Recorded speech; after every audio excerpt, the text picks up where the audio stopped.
اعوذ باللہ من الشیطان الرجیم بسم اللہ الرحمن الرحیم ان اللہ لا یستحیی ان یضرب مثلا ما بعودۃ فما فوقها، بے شک اللہ تعالیٰ اس سے حیا نہیں فرماتا کہ وہ سمجھانے کے لیے کیسی ہی چیز کا ذکر فرمائے، مچھر ہو یا اس سے بڑھ کر۔ فَأَمَّا الَّذِينَ آمَنُوا فَيَعْلَمُونَ أَنَّهُ الْحَقُّ مِن رَّبِّهِمْ، تو وہ جو ایمان والے ہیں وہ جانتے ہیں کہ یہ ان کے رب کی طرف سے حق ہے۔ وَأَمَّا الَّذِينَ كَفَرُوا فَيَقُولُونَ مَاذَا أَرَادَ اللَّهُ بِهَذَا مَثَلًا، اور وہ جو کافر ہیں وہ کہتے ہیں کہ ایسی مثال بیان کرنے سے اللہ تعالیٰ کا کیا مقصود ہے، اللہ تعالیٰ کا ارادہ کیا ہے۔ يُضِلُّ بِهِ كَثِيرًا، اور وہ اس سے بہت سوں کو گمراہ کرتا ہے۔ وَيَهْدِي بِهِ كَثِيرًا، اور بہت سوں کو ہدایت عطا فرماتا ہے۔ وَمَا يُضِلُّ بِهِ إِلَّا الْفَاسِقِينَ، اور اس سے نہیں گمراہ کرتا مگر جو بے حکم ہیں۔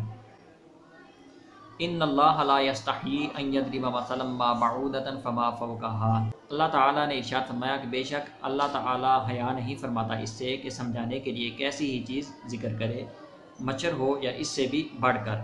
اس آیت سے پہلے اللہ تعالیٰ نے منافقین کی دو مثالیں ذکر فرمائی۔ ان میں سے پہلی مثال مثلہم کمثل الذی استوقد نارا، اور دوسری مثال او کصیب من السماء۔ تو منافقین کہنے لگے، منافقین یہ اعتراض کرنے لگے کہ اللہ تعالیٰ کی شان کے لائق یہ نہیں ہے کہ اللہ تعالیٰ ایسی مثالیں بیان فرمائے۔ تو اللہ تعالیٰ نے ان کا رد فرمایا اور بیان فرمایا کہ یہ مثالیں حق ہیں۔ اللہ تعالیٰ نے ارشاد فرمایا کہ اللہ تعالیٰ سمجھانے کے لیے کیسی ہی چیز کی مثال دے اس سے حیا نہیں فرماتا، چاہے وہ مچھر ہو یا اس سے بھی بڑھ کر، یعنی اس سے بھی حقیر چیز ہی کیوں نہ ہو۔ فَأَمَّا الَّذِينَ آمَنُوا فَيَعْلَمُونَ أَنَّهُ الْحَقُّ مِن رَّبِّهِمْ، اور وہ جو ایمان والے ہیں وہ جانتے ہیں کہ یہ اللہ کی طرف سے، ان کے رب کی طرف سے حق ہے، اور وہ یہ جانتے ہیں کہ اگر کسی عظیم چیز کی مثال دینی ہو تو اس کے لیے کسی قدر والی چیز کی ہی مثال دی جاتی ہے، اور اگر کسی حقیر چیز کی مثال دینی ہو تو اس کے لیے کسی ادنا چیز ہی کی مثال دی جاتی ہے۔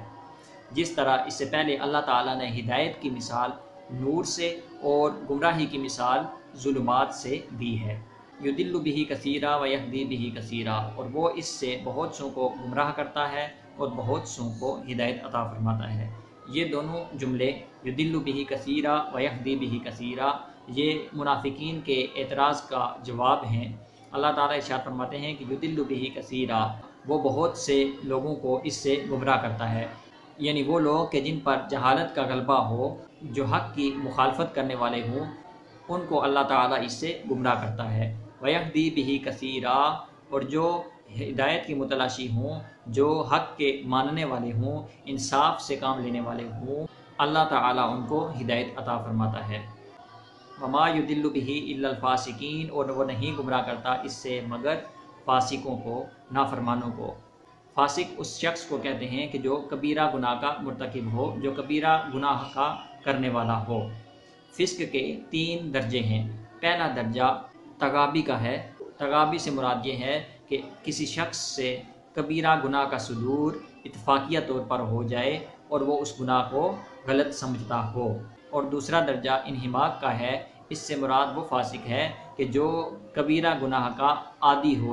اور تیسرا درجہ جحود کا ہے، اور اس سے مراد وہ شخص ہے کہ جو کبیرہ گناہ کو حلال سمجھ کر، صحیح سمجھ کر اس کا ارتکاب کرتا ہو۔ یہ جو تیسرا درجہ ہے اس آیت میں یہی مراد ہے۔ یہ جو تیسرا درجہ ہے یہ ایمان سے محروم ہو جاتا ہے، اور پہلے 2 درجے جب تک اکبر کبائر یعنی کفر و شرک کا ارتکاب نہ کریں اس وقت تک یہ مسلمان رہتے ہیں۔ اس آیت میں تیسرے درجے والے فاسقین مراد ہیں، یعنی وہ فاسق جو حرام کام کو صحیح سمجھ کر کرتے ہوں۔ الذین ینقضون عہد اللہ من بعد میثاقہ، اور وہ لوگ کہ جو توڑتے ہیں اللہ کے عہد کو اس کے پختہ ہونے کے بعد۔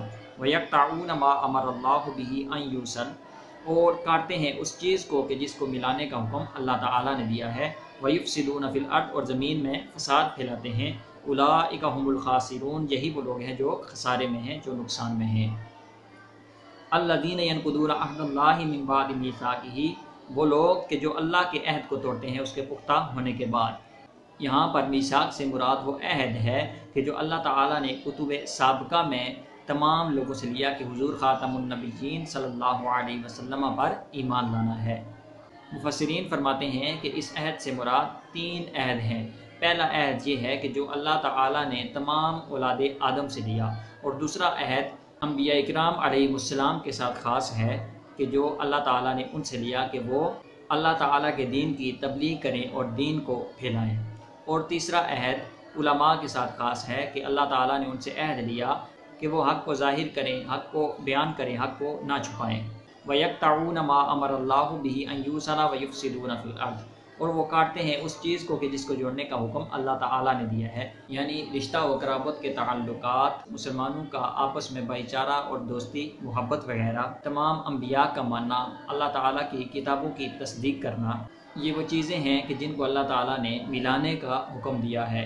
ان میں قطع کرنا یعنی بعض کو بعض سے جدا کرنا، تفرقوں کی بنیاد ڈالنا ممنوع ہے۔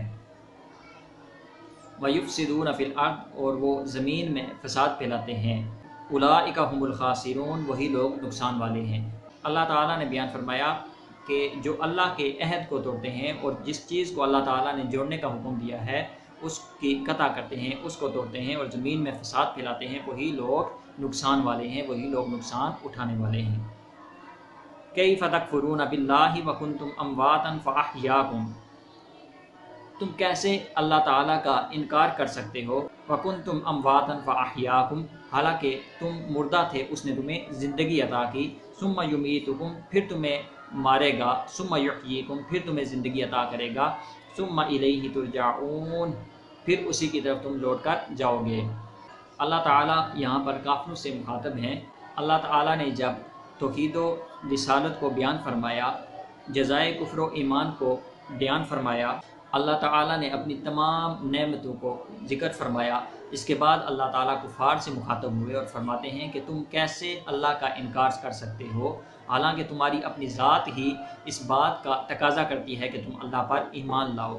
اللہ تعالیٰ نے تمہیں تخلیق کیا، تمہیں زندگی عطا فرمائی، پھر جب تمہارا مقررہ وقت پورا ہو گیا تو تمہیں اللہ تعالیٰ نے موت دی، اور پھر موت کے بعد تمہیں دوبارہ زندہ فرمائے گا، ثم الیہ ترجعون، پھر تم اسی کی طرف لوٹ کر جاؤ گے، یعنی قیامت کے دن حساب و کتاب کے لیے تم اسی کی بارگاہ میں جاؤ گے، تو تم کیسے اللہ تعالیٰ کا انکار کر سکتے ہو۔